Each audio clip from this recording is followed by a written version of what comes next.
ایران دست به پی کرد آکام چه دونیته و چجوری باس ولی کرد. سلام با خدمت دل عزیزم و خدمت جناب تو تمام بینوایل عزیز. اجازه به و شعری رو شروع بکنیم. من بیرن لیوم بور دسیلم سرمه سیری ارچمیلم بکیش مجب برزای چو دار شعریل دوشم او دشو نشینی کومرا قوریل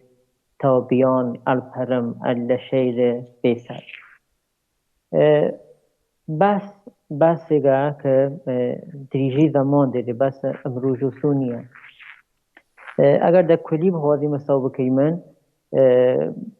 نارضایتی خلق فریا بیا، ظلم ستم فریا بیا، فشار فریه دمل مردم بیا و ده بین ده همگا فشاره وقتی که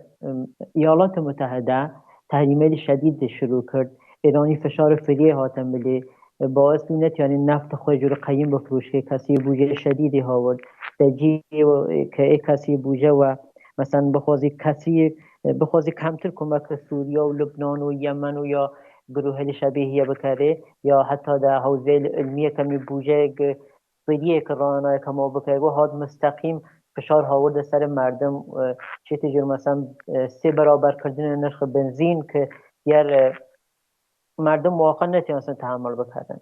و خاطر بی که دیگر یک جنبش کفتاری کاملا خودجوشی وابسته و هیچ گروه جریان یا حزبی چه در داخل ایران چه در خارج خلقی شروع کردن یه که بعدا پیشا و جیل باریک کرد. بله ایسیش چی مرای برز کاکاوا نورین یا نظر خوات لباوت نارضایتی گرانی که دست به پی کرد چس. سەرەتا سڵاو و ڕێزمەیە خزمەت ئێوە کاک ساسان و بینەرانی خۆشەویستان و هەروەها میوانی خۆشەویستی تتان کاک ژاکان. هەروە کە دەزانن یەکەم هەنگاو بۆەوەی کە خەڵک هاتە سەر خیابان و دژوە کۆمەر ئیسلامی ڕاوەستان ئەوە بوو کە بنزین قیمەتی بەرز بووە 300 بەرابەر خۆی 300 بەرابەر قیمەتی قەبلی خۆی هاتە سەرەوە و هەروەش دەزانن کە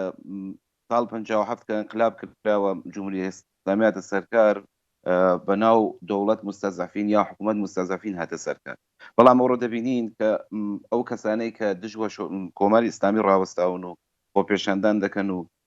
دوای هەموو شتێکی دەسووتێنن لە بانک و نازام لە هەموو ئەماکنە دەوڵەتیەکان ئەو ئەماکنەکە زۆربەیان دەوڵەتین هەر هەموویان دەوڵەتین و دەستگای سەرکوترن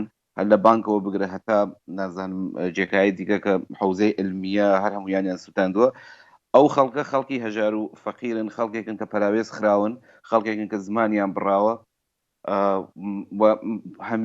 هەمیشە و بەردەوام ئەوانیان کارێکیان لێ کردووە کە لە ماڵ بمێنەوە لە سندەکانی ڕێی بێن ڕێی خۆیان بدەن یانێ بەس وەکو ماشینێکی ڕێی تێریان کردوون. لەو لاشەوە دەبینین کە گەمارۆکانی ئەمریکا لەسەر ئێران زۆر خەساری لە باری ئابووریە بۆیان ساز کردووە لە باری ئابووریە زۆر خەساریان تووشی خەسار و زەرەریانی کردووە و هەروە کۆماری ئیسلامی نەیتوانیوە تا ئێستا یانێ پێشتر لە گەمارۆکانی تردا دەیتوانی نەفتی خۆی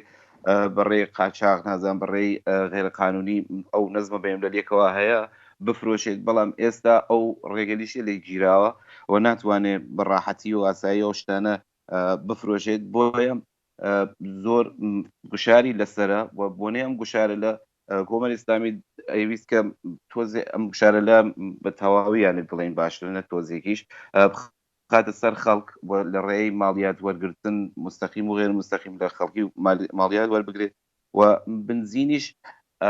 دوایین هەنگاویان بوو یعنی دوایین کەچە بڵێن بەڵام هەنگاوێک بوو کە دەیانویست بنزین گران بکەنەوە ئەو شتێژە و زەربە و خەسار و زەرەرەوانە خودی خەڵک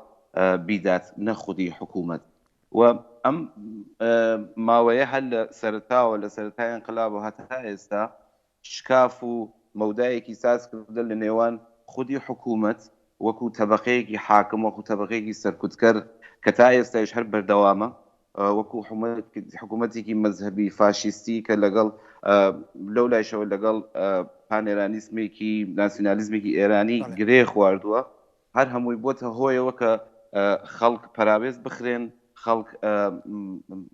کاری خۆیان نەکەن، ئەوە نەتوانن بەشدار بن لە دەسەڵاتە لە سیاسەتە لەو شتانەکە بەشداری و هەڵویست گەلان لەی نارزایەتێ چی دیتن و چجوری بی؟ تماشاکەن هەر لە ڕۆژە وەڵەوە کە بنزین گران بوو، بنزین وەک یەکەم مانگا و کاری خەڵک بێنە سەر شەقام.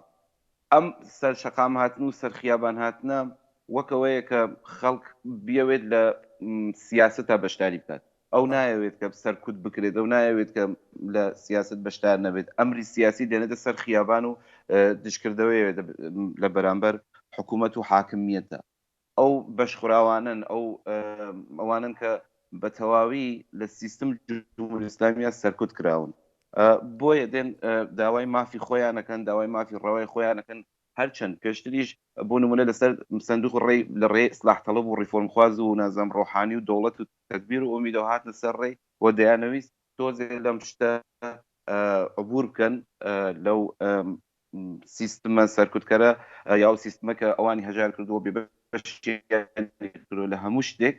عبورکەن. بەڵام ئێستانێ ئامانجی ئەوان ئەوەیە کە بە تەواوی سیستمەکە،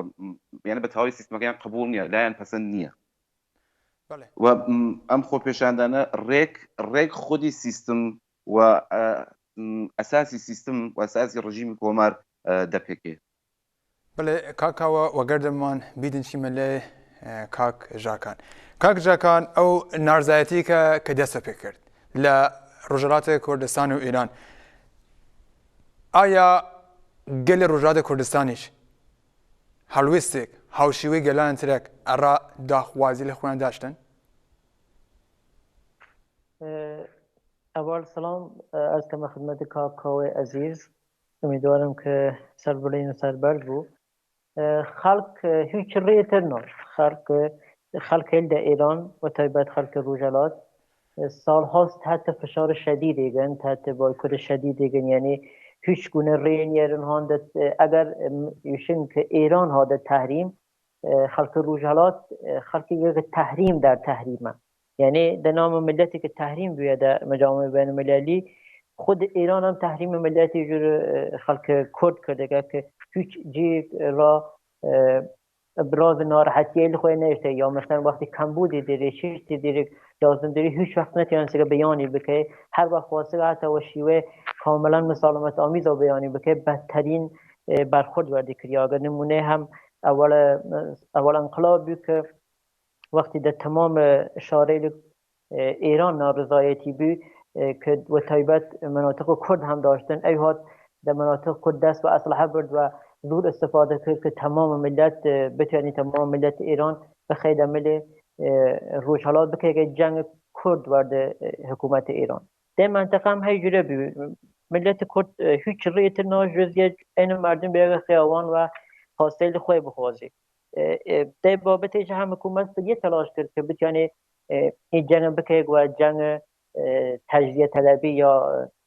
کاری بکه که عموم مردم ایران دست بکشن تا ظاهرات و هوای خاطرش سعی کرد کشتار فیلیه در مناطق کرد انجام ده و تایبت جوان رود مریوان خود کرماشان. اگر الان توجه آمار بکنیم، من دو کت آمار ای کشتایله در مناطق کرد کریا، حتی تهدیدی که در عذاب کردی کریا، رفت موشکبارانی هم که قراری بکنه که بتیانی حساسیت گروه کردی البگری که اون دست و اسلحه برن که ای تظاهرات بتیانی منحرف بکنه و سمتی که بیشیه کردی را جدایی علسانه. بله برز جاکان هیچ ری ناش. بله برز جاکان یعنی وجوده که یوشیدن رژیم کمار اسلامی، رژیم دایکر ایران و شیوه توانی بیشی من که هەڵوێست یا ئەو کردەوەلێک کە ئەنجام دا لە وەرانوەرن گەلە کورد لە ڕۆژهەڵات وەگەردە شوونێ لە ترەکە وەکو بیشی من ئۆستانە ئەلبرز یا کەرەج یا شوونێ لە تر جیاواز بی؟ بله جواز بی، هرچند دو جیل هم کشته فریه دان. مثلا اگر مناطق عرو حساب بکنیم کشته فریه دان، یعنی کردلو عروله بیشترین کشته دان، اما نوع برخورد، شدت برخورد واقعا فرق داشت. یعنی اگر این فیلم داندانی که هاتن سودر چودیان گرتی میبینی من او شدت یعنی برخورده انگار دیری برای دشمن خارجی برخورد کردید، یعنی انگار برای دشمن خارجی برخورد کرد. قصد هم کاملا متفاوتی ده برخورده که در تهران دیره یا در